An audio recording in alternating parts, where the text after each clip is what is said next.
saveur divine.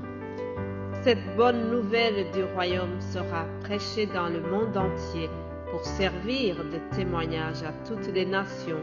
Alors viendra la fin. Ce pain céleste vous est présenté par Immaculée Niraneza. Bienvenue très chers amis à l'écoute de l'émission Saveur divine. Que la grâce et la paix vous soient données de la part de notre Seigneur Jésus-Christ.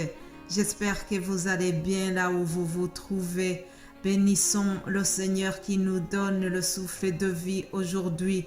Rende grâce à Dieu vraiment pour sa bonté, pour son amour infini, pour son amour incomparable. Vous savez que nous sommes en train de voir les leçons que nous pouvons tirer du livre L'Épître aux Galates. L'Épître aux Galates, c'est Paul qui l'a écrit. Et donc, nous sommes en train de lire ce livre. J'espère que vous avez commencé à le lire. Il n'y a que 6 chapitres. Hier, je vous invitais à le lire en entier. Ça serait bien. En tout cas, moi-même, je suis en train de lire et ça m'édifie beaucoup. Alors aujourd'hui, je voudrais que nous partagions juste quelques paroles que nous trouvons dans le 2e chapitre au verset 16. Il est écrit « Néanmoins, sacha que c'est pas par les œuvres de la loi que l'homme est justifié, mais par la foi en Jésus-Christ. Nous aussi, nous avons cru en Jésus-Christ, afin d'être justifiés par la foi en Christ, et non par les œuvres de la loi, parce que personne ne sera justifié par les œuvres de la loi. » Amen. Mon titre aujourd'hui, c'est « Nous sommes sauvés par la grâce. » Alléluia. Nous sommes sauvés par la grâce et par notre foi en Jésus-Christ. Comme je vous ai dit dans l'introduction, l'apôtre Paul a enseigné aux Galates, il a évangélisé là-bas, il a fondé des églises là-bas et puis il est reparti. Quand il les a quittés, il y a des faux enseignants qui sont venus pour semer le trouble dans la tête des chrétiens, pour semer le trouble, pour mettre la confusion sur ce qu'ils avaient appris de l'apôtre Paul. En effet, Paul avait enseigné aux gens que c'est par la foi en Christ que nous sommes sauvés. Le salut de Dieu nous vient au travers la foi en son Fils Jésus-Christ. Malheureusement, les autres sont venus en disant que non, il faut aussi y ajouter des œuvres, il faut plaire à Dieu par des bonnes actions, il faut par exemple donner une grosse somme aux pauvres pour impressionner Dieu. Ainsi de suite, il y avait des enseignements de ce genre. Alors, le serviteur de Dieu est venu pour corriger cela.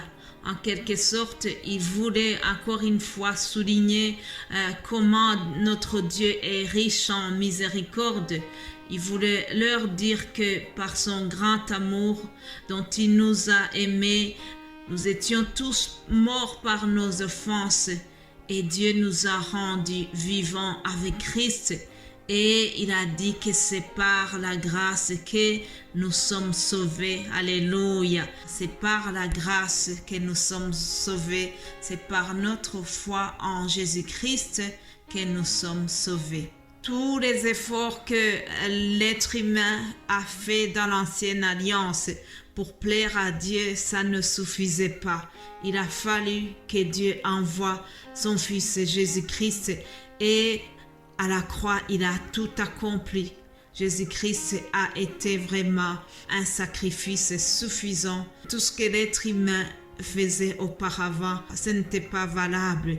Il a fallu l'œuvre de Jésus-Christ à la croix.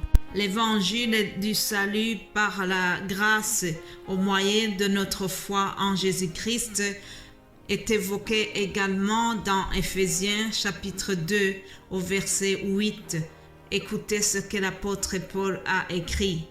Il dit, car c'est par la grâce que vous êtes sauvés par le moyen de la foi. Et cela ne vient pas de vous, c'est le don de Dieu. Ce n'est point par les œuvres, afin que personne ne se glorifie. Éphésiens chapitre 2, verset 8. Retenez ceci, chers amis, ce n'est point par les œuvres, afin que personne ne se glorifie. En effet, chers amis, nous sommes dans une société qui nous incite à faire nos preuves. Ah oui, nous sommes censés évaluer à l'école, nous sommes censés évaluer au travail. Les médias aussi en rajoutent parce que les médias nous présentent des modèles de la performance au niveau sportif. Nous devons avoir du succès dans tout ce que nous faisons. Nous devons être le meilleur possible. Alors on va nous présenter des meilleurs chanteurs, des artistes qui sont au top. Enfin, nous devons chaque fois montrer une vie qui est réussie. On essaie de montrer le meilleur de nous-mêmes. On essaie de montrer la plus belle image de nous-mêmes. Des fois, il y a même des appareils qui transforment les images et les photos des gens pour montrer la perfection. Avoir la meilleure image possible, c'est ainsi que nous devenons quelqu'un d'après notre société actuelle. Ce n'est pas moi qui le dis.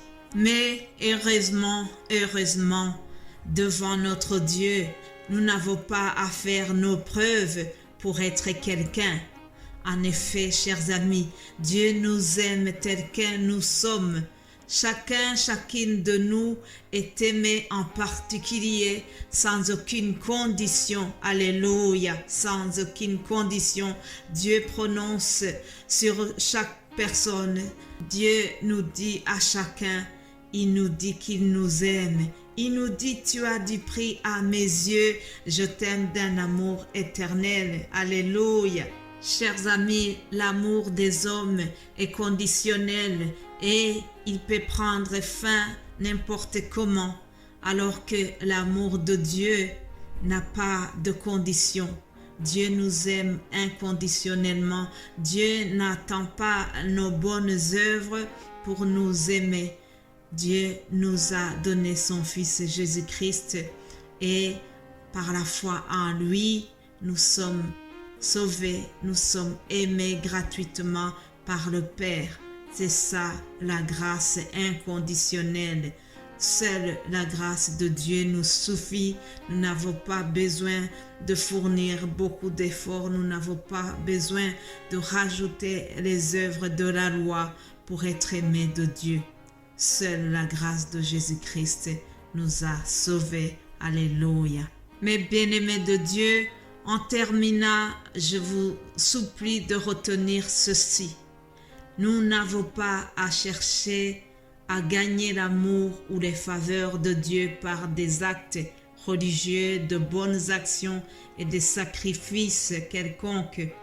Par la foi en Jésus-Christ et son Fils, il nous a tout donné, il nous a sauvés. Dieu nous aime depuis toujours et son amour précède tous nos actes. De ce fait, nous sommes libérés de tout souci de bien faire. Les réformateurs comme Martin Luther et Jean Calvin ont appelé ce principe le salut par la grâce seule, sola gratia. Que la grâce merveilleuse de notre Seigneur vous accompagne. Soyez bénis au nom de Jésus-Christ. Alléluia. Amen.